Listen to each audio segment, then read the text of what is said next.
Kami manunood habang nangyayari ang kasaysayan sa ating bansa.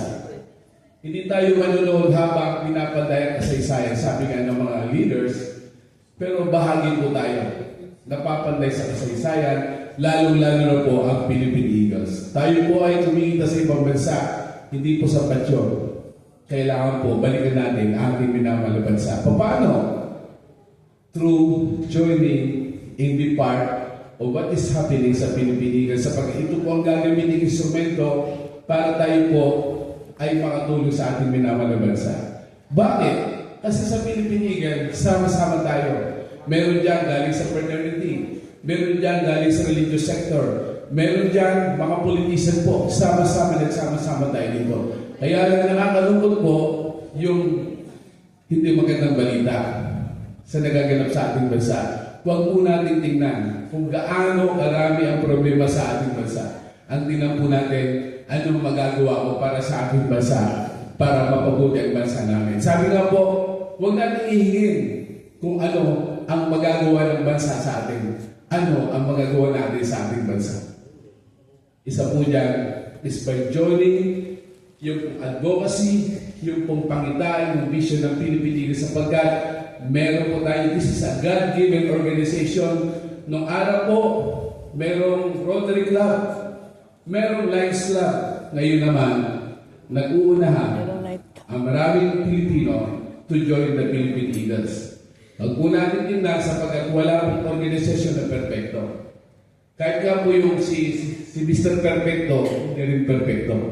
Ang masasabi ko po, even sa religious sector, hindi rin po perfect. That's why I would like to encourage yung ating po mga ka-agila dito po sa Bahrain. Ang ating pong region is one of the region na gagamitin sa pagbabago sa ating bansa. Paano? Through the Philippine Eagle, meron po tayong lakas, meron po tayong pwersa na balikan ang ating minamahal na bansa. Bakit po? Sa dami po ng contribution ng mga OFW, bilyon ang pumapasok sa ating bansa. Huwag natin hayaan na yung bilyon na yan, ilan lang makikinabang. Ang dami po natin naririnig na mga balita, flood control, kung ano-ano pa. Huwag natin tingnan yun. Ano ang magagawa natin as Philippine Eagle? Kung sama-sama po tayo at itataas po natin ang bandera ng Philippine Eagle dito po sa Bahrain. Ganoon din po sa Milan. We want to join you. We are very eager to join ang Philippine Eagle dito po sa Bahrain. Kasi yung aming pong region doon sa Milan, Italy, I would like to tell you, mga kuya and ate, na kung tayo po ay mag-join forces, marami po tayong magagawa. Sapagkat alam po natin yan, kami po ni Ate Pastora, nag-sacrifice kami. At teacher, ako naman po ay painter, kami po ay nag-domestic work sa Italy. And yet, nung dumating sa amin ang pagkakataon, na dumating po ang Philippine Eagle, hindi po kami nag-atubili na, baging kabahagi. Sapagkat naniniwala po tayo ng Philippine Eagle, isa po yung sa gagamitin sa pagbabago sa ating bansa. Paano po? Ito po, sa inyo pong region, I would like to encourage you. Kaya natin, kahit na pagsama-sama po tayo, hindi po tayo sasama doon sa mga gusto lamang po mag-bahagi-bahagi. Sabi nga po, united, magagawa natin, but divided, hindi natin kaya. We would like to encourage ang Philippine Eagle dito po sa Bahrain. Let's join together. Kasama kami doon sa Europe. We are very willing to join you as part doon sa nagaganap po outside our country. At naniniwala po tayo. Sino po naniniwala na meron po tayong malaking misyon na gagampanan? Alam niyo po ba kung ano po yun? Bilyon ang binabahagi ng mga OFW sa ating minamahal na bansa. At tayo po sa Philippine Eagle, members po tayo. Kasi po, yung mga organisasyon na kilala natin, hiwa-hiwalay. Pero dito sa Philippine Eagle, may samang Ilocano, may samang Bicolano, may Bisaya, may Rotary, at iba't iba pa. May politicians. Ang Philippine Eagle po, ang may kakayahan to bring together different parts of our society and different region, at ngayon po, kasama po tayo. So, congratulations sa ating newly created na region, and naniniwala po tayo, meron po kayong malaking magampan ng papel sa nagaganap po ngayon. Let's be a history maker. Huwag to yung manunood lamang habang nagaganap po ang kasaysayan sa ating bansa. Let us be part of what is happening sa bansa po natin. Mabuhay ang Agila, mabuhay ang region dito po sa Brain. God bless you po.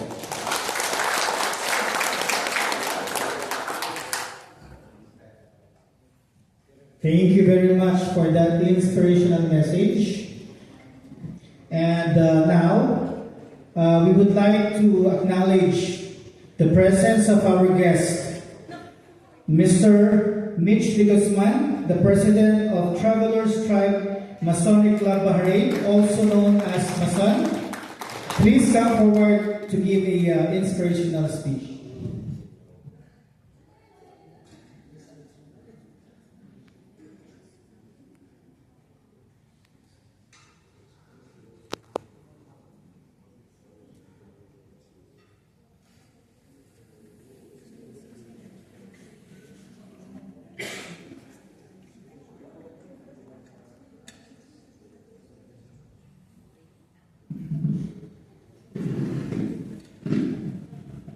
Magandang gabi po sa inyo.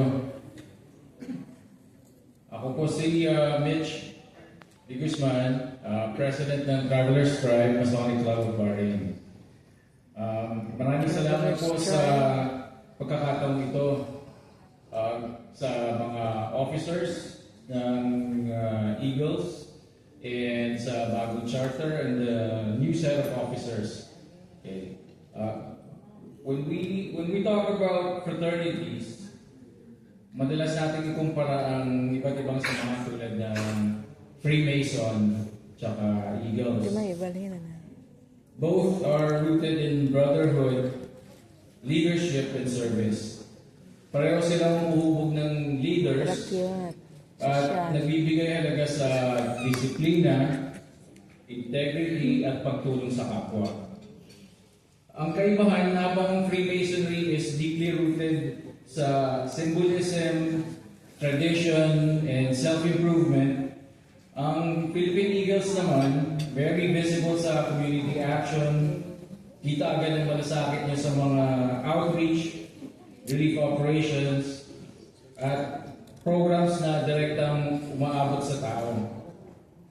Magkaiba man yung approach ng Freemasonry and Philippine Eagles, isa naman ang layunin nito, to build better men and to serve society with honor.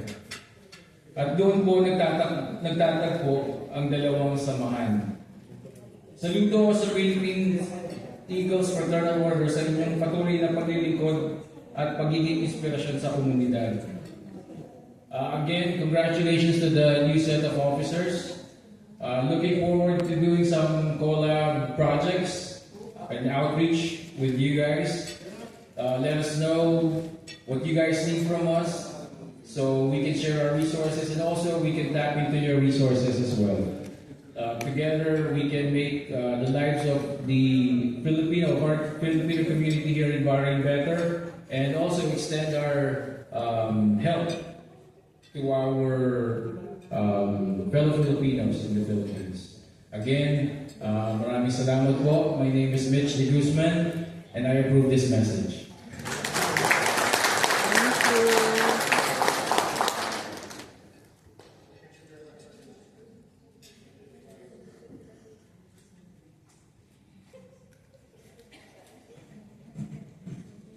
Thank you very much, Mr. Mitch de Guzman, for that message. And tama siya, sabi nga niya, ang layunin natin ay iisa lamang.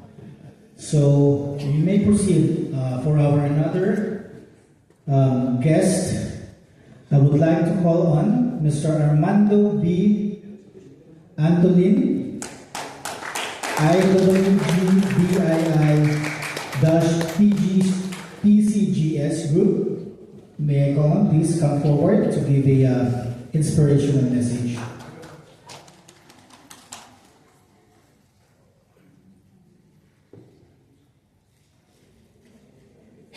Una sa lahat, magandang gabi sa mga opisyal ng Eagles Club, Bahrain, at sa mga bagong set of officers, bagong members.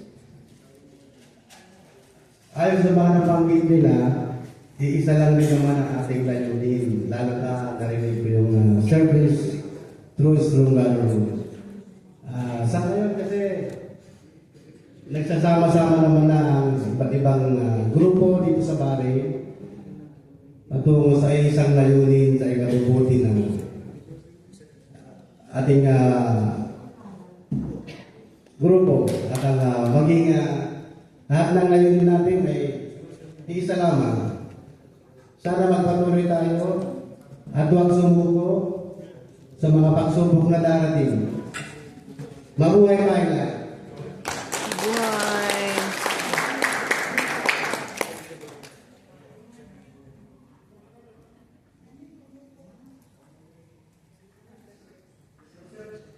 Maraming salamat. Kuya Arnold or our guest, Mr. Armando, for that message. And now also we would like to call on our another guest, Mr. Jesse P. Abon from GAACI-INF Group. ACI.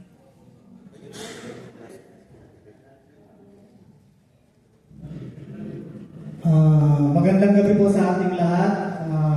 Unang-una po, nagpapasalamat po kami sa inyong pag-invite sa amin. Ako nga pala si Jesse Abon, International National Founder of Kabalikat Gazi from Guardians po.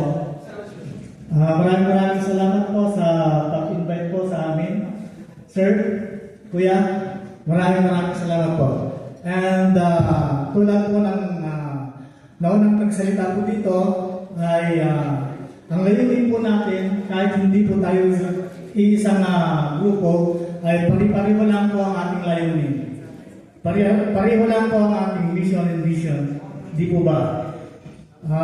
Yun lang po. Sana po tuloy-tuloy na po ito yung pagkakaisa ng ating grupo. Naumpisahan na po ito. Sana po ituloy-tuloy na po natin. Maraming salamat po. Maraming salamat din, Kuya, sa iyong message, Kuya Jesse. And now, we would like to call on our very own Governor of Bahrain Noble Region, Kuya Gov Emil Samporna, to give a inspirational message to all of the Kuyas. Kuya Emil, may we call on?